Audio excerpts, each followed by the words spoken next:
चीनू और वीनू दो सगे भाई थे। उनका गांव बहुत छोटा था, जहां ज्यादातर लोग खेती-बाड़ी और छोटे-मोटे काम करके अपनी जीविका चलाते थे। उनके माता-पिता ने उन्हें सच्चाई और ईमानदारी के रास्ते पर चलना सिखाया था। दोनों भाई एक दूसरे के बहुत करीब थे और उनकी दोस्ती उनके गांव में मशहूर थी। हालांकि वे एक ही परिवार में पले-बड़े थे, लेकिन उनके स्वभाव और सोच में काफ़ी फर्क था। चीनू का स्वभाव काफ़ी साधारण और मृदु था। उसे सादगी में ही खुशी मिलती थी और वह हमेशा दूसरों की मदद करने में यकीन रखता था। उसका मानना था कि ईमानदारी से किया गया काम ही असली पूंजी है। वह हर चीज़ में सच्चाई ढूंढता और हमेशा लोगों के साथ सहानुभूति रखता था। दूसरी ओर वीनू ज़रा होशियार था और हमेशा चीज़ों को अपने तरीके से हासिल करना चाहता था। वह मेहनती तो था, पर वह जल्दी से सब कुछ पाना चाहता था। उसे लगता था कि कामयाबी पाने के लिए चालाकी दिखाना भी ज़रूरी है। एक बार गांव में एक बहुत बड़ा मेला लगा। मेले में हर तरह की दुकानें थीं, जहां पर मिठाई, खिलौने और दूसरी कई चीज़ें बिक रही थीं।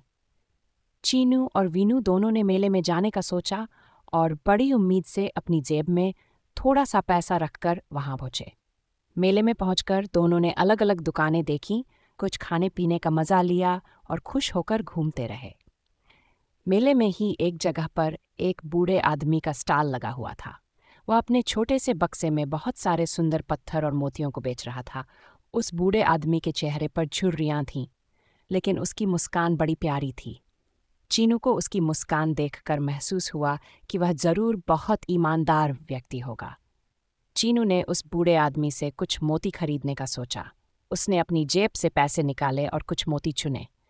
बूढ़े आदमी ने सच्चाई से बताया कि ये मोती महंगे नहीं हैं, परंतु बहुत अनोखे हैं और खुशियों का प्रतीक माने जाते हैं। वीनू को यह सब देखकर बड़ा अजीब लगा।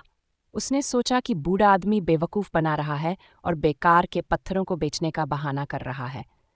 उसने चीनू को समझाया, ये बेकार के पत्थर हैं, इससे तुम्हें क्या मिलेगा?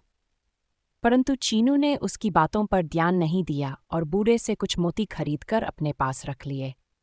कुछ दिनों बाद गांव में बाढ़ आ गई। बहुत से लोगों के खेत और घर बर्बाद हो गए।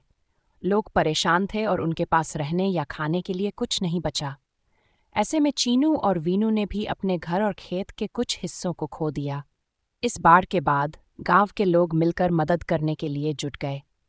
चीनू ने अपने पास जो कुछ था उसमें से आधा लोगों की मदद के लिए दे दिया। वह सोचता था कि एक न एक दिन सब कुछ फिर से ठीक हो जाएगा।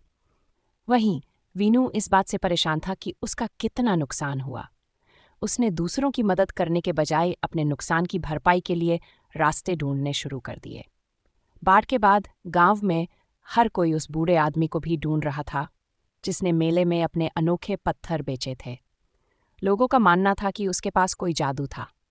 चीनू को यह सुनकर आश्चर्य हुआ और उसने अपने मोतियों को देखा जो उसने बूढ़े आदमी से खरीदे थे। उसके दिल में एक अनोखी भावना जागी।